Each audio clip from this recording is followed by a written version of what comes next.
Halo semuanya, ini Al-Fadi, dan saya ingin menyambut kalian di sebuah seri baru yang akan kita lakukan bersama di studio ini.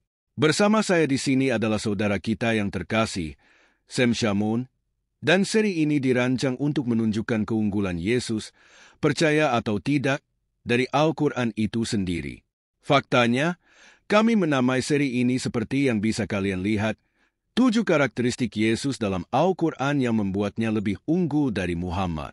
Terima kasih banyak sudah mengundang saya, saudara, dan merupakan suatu kehormatan dan kegembiraan untuk digunakan oleh Tuhan Yesus Kristus. Pertama dan yang terutama, kami ingin memuliakan Tuhan dan Juru Selamat kita, Yesus Kristus, dengan kuasa Roh Kudus, dan kami meminta kepada Tuhan Yesus untuk memberkati kita, agar kita dapat berbicara dengan benar tanpa kesalahan, demi kemuliaan Yesus Kristus. Kami berdoa agar melalui perbincangan ini, Roh Kudus akan menggunakan usaha kita untuk menyentuh hati umat Muslim dan membawa mereka kepada Yesus Kristus sebagai Tuhan dan Juru Selamat mereka, Putra yang terkasih dari Bapa. Kami percaya pada anugerah Yesus Kristus, jadi terima kasih telah mengundang saya kembali. Amin. Saudara, seperti biasa, ini adalah sebuah kehormatan. Nah, kita tahu, mungkin ada yang bertanya, kenapa kalian menggunakan Al-Quran? Mari kita beri pengantar tentang seri ini dan jawab pertanyaan tersebut. Ya, tentu saja. Ada dasar Alkitabiah untuk menggunakan sumber-sumber dari orang-orang yang kita saksikan. Misalnya, jika saya sedang menyaksikan kepada orang Yahudi Ortodoks, tentu saya tidak akan menggunakan Al-Quran. Jika saya berbicara dengan seorang ateis, saya jelas tidak akan menggunakan Al-Quran. Tapi karena kita berbicara dengan Muslim, dan sumber otoritatif mereka adalah Al-Quran, kita akan menggunakannya untuk membawa mereka kepada kebenaran Injil Yesus Kristus. Dari mana kita mendapat metode ini?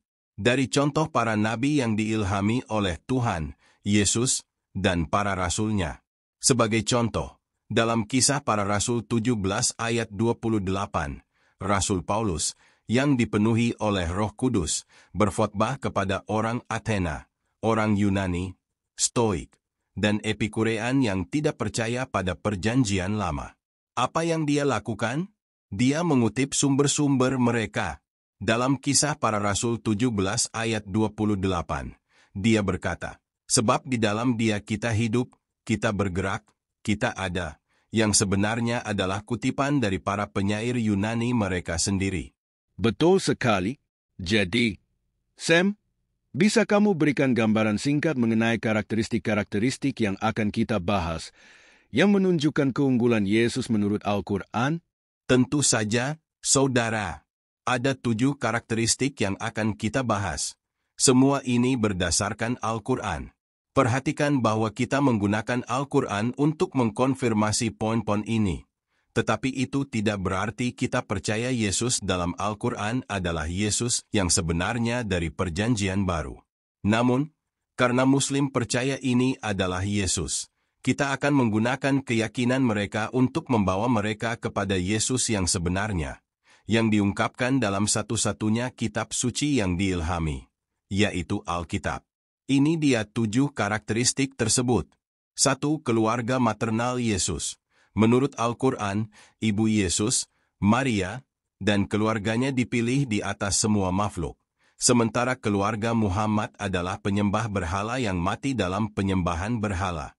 2. Ibu Yesus, Maria. Maria dikatakan sebagai wanita terbesar yang pernah diciptakan Allah dan satu-satunya wanita yang disebutkan namanya dalam Al-Quran. Sementara ibu Muhammad, Aminah, menurut tradisi Islam, berada di neraka. 3. Kesucian Yesus dan Maria. Menurut Al-Quran, Yesus dan Maria sepenuhnya murni dan tanpa dosa. Sementara Muhammad digambarkan sebagai seorang yang berdosa. Bahkan diperingatkan oleh Allah bahwa jika dia tidak memperbaiki dirinya, dia akan dihina di dunia ini dan dihukum di akhirat. 4. Asal-usul Yesus yang ilahi. Yesus disebut sebagai firman Allah dan roh dari Allah, yang datang dari hadirat Allah sendiri dan masuk ke dalam rahim Maria. yang secara tidak langsung menyiratkan keilahiannya. Sementara Muhammad adalah manusia biasa yang berasal dari debu dan kembali ke debu. 5. Kelahiran perawan Yesus. Yesus dilahirkan dari seorang perawan, seorang gadis yang tidak pernah disentuh oleh pria manapun. Sementara Muhammad lahir seperti manusia biasa dan dari keluarga yang menurut tradisi adalah penyembah berhala. 6. Yesus sebagai pencipta dan pemberi kehidupan.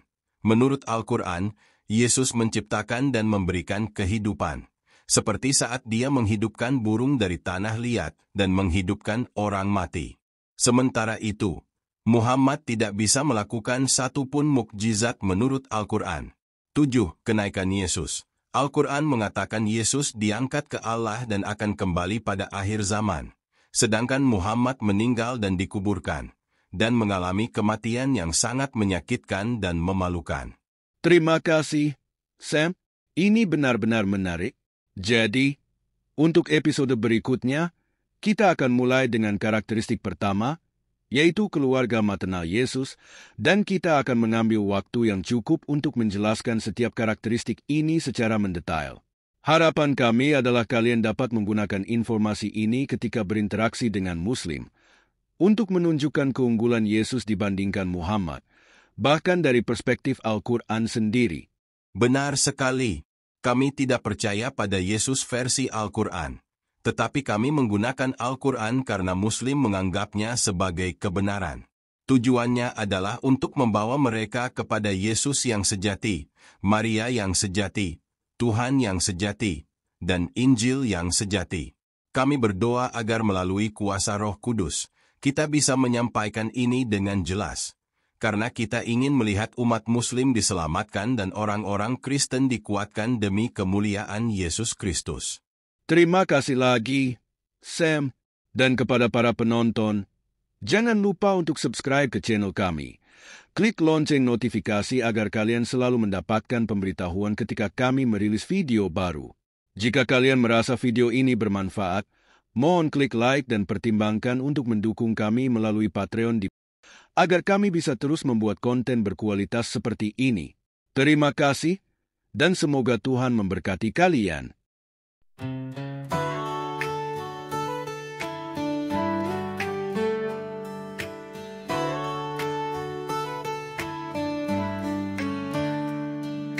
Pandanglah burung-burung di langit yang tidak menabur, tidak menuai dan tidak mengumpulkan bekal, namun diberi makan oleh Bapamu yang di sorga.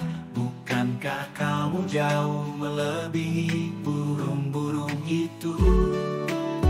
Sebab itu janganlah kamu khawatir akan hari besok, karena hari besok mempunyai kesusahannya sendiri. Kesusahan sehari cukuplah untuk sehari. Cukuplah untuk sehari.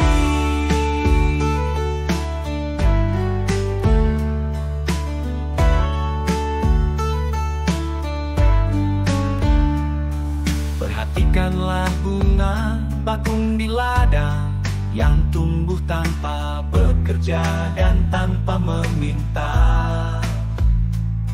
Jika demikian Tuhan mendandani rumput di ladang, tidakkah Ia akan terlebih lagi mendandani kamu?